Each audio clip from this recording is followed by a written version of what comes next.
Alors, bonjour Manon. Bonjour. Manon, pour te présenter, je dirais que tu es la responsable ou la directrice des communications pour la Maison du Père et la Maison... Et la Fondation. Et la Fondation J.A. de Sèvres ou la Fondation de la Maison du Père, c'est ça? De la Maison du Père. Ok, d'accord. Manon, qu'aurais-tu à dire à un organisme européen qui hésiterait à accepter des cliniques solidaires pour leurs membres? Ben nous, c'est une expérience très positive ici.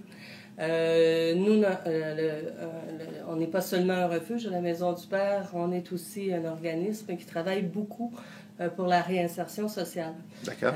La réinsertion sociale, ce n'est pas seulement le logement, l'emploi, les études. La réinsertion sociale, ça veut également dire resocialiser avec les gens. Avec autrui, oui. Fait que donc, je pense qu'on favorise beaucoup les activités sociales. Beaucoup les gens qui viennent faire du bénévolat pour apprendre des choses aux hommes qui sont avec nous, que ce soit au refuge ou dans les autres services. Ou à J.A. de Sèvres. Ou dans la résidence J.A. de Sèvres. Et ça permet aux gens d'échanger, d'acquérir de nouvelles connaissances. Et le massage, ben, c'est le summum au niveau du toucher. Souvent, ces gens-là sont désaffiliés, ils sont un peu craintifs, qui n'ont pas beaucoup confiance aux gens. Souvent parce qu'ils ont été rejetés, ils ont eu beaucoup de préjugés à leur égard. Donc, se faire accepter de se faire toucher, c'est un grand pas pour eux. Donc, ça va plus loin que le bien-être physique, parce que naturellement, ça leur donne un bien-être physique. Souvent, sont ils ont beaucoup de problèmes physiques et mentaux, ces gens-là. Donc, c'est sûr que ça leur fait du bien physiquement. Mais je crois aussi que c'est une façon de les apprivoiser, de les amener à vouloir se réinsérer. C'est ça, et puis s'apprivoiser eux-mêmes, je pense, oui. Hein? Se retrouver eux-mêmes au travers du massage. Oui. Donc, je ne vois que du positif là, dans cette expérience-là. Ben, merci déjà, Manon, dans un premier temps. Là, tu me parles, tu me dis que vous faites aussi de la réinsertion. Oui. J'en ai parlé tout à l'heure lors d'une précédente entrevue avec Martin. On a un de vos résidents, Jacques, je ne sais pas si tu le connais, celui qui a des petits élastiques dans la barbe. Oui. Jacques, il y a 2 semaines, me dit j'aimerais, vous êtes chanceux de faire du massage, j'aurais toujours rêvé de faire du massage. Ben, je vais t'apprendre que l'Institut Kiné-Concept a accepté de financer la totalité de la formation de Jacques. Il doit être heureux. Oui, d'ailleurs, j'ai fait aussi, lui, une entrevue un petit peu plus tôt. Et à la fin de l'entrevue, il me dit, d'ailleurs, il me fait des gros tatas, il me dit, en arrière des vitres, et il me dit, j'ai jamais été ému comme ça, j'ai pas pu le dire, mais j'ai un chat dans la gorge. Alors bon, ben c'est ça, si on peut rendre utile, je crois que notre but est de...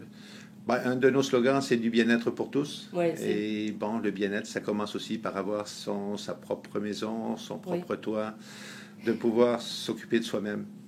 Et il y a un aspect aussi que j'ai pas parlé là, dans le fait là, de votre présence à la Maison du Père.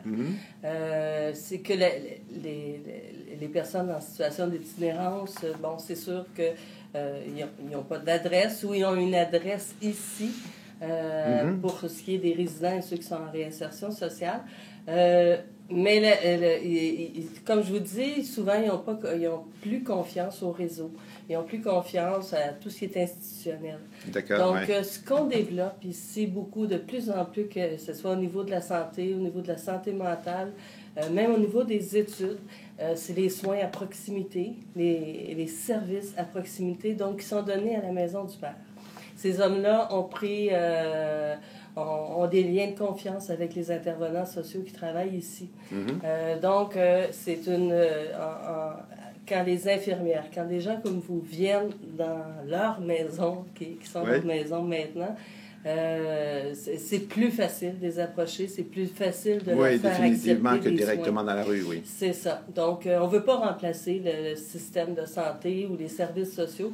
On veut devenir un pont. On veut le supporter. Et c'est ça. Et je pense qu'en ayant des services à proximité, comme vous parlez, le monsieur dont vous parlez, Jacques, est à notre service de convalescence présentement, parce qu'il est gravement malade et il avait besoin d'un répit. Il n'y a pas de maison qui existe de répit pour les gens sans adresse. Donc, on l'a créé. Et c'est important de pouvoir leur donner ce répit-là, de leur donner des soins et ils acceptent le mieux de suivre les indications, les posologies, les suivis quand c'est fait dans le mur. Il est accro à nos massages, Jacques. Diane, excuse-moi aujourd'hui, oui, Manon.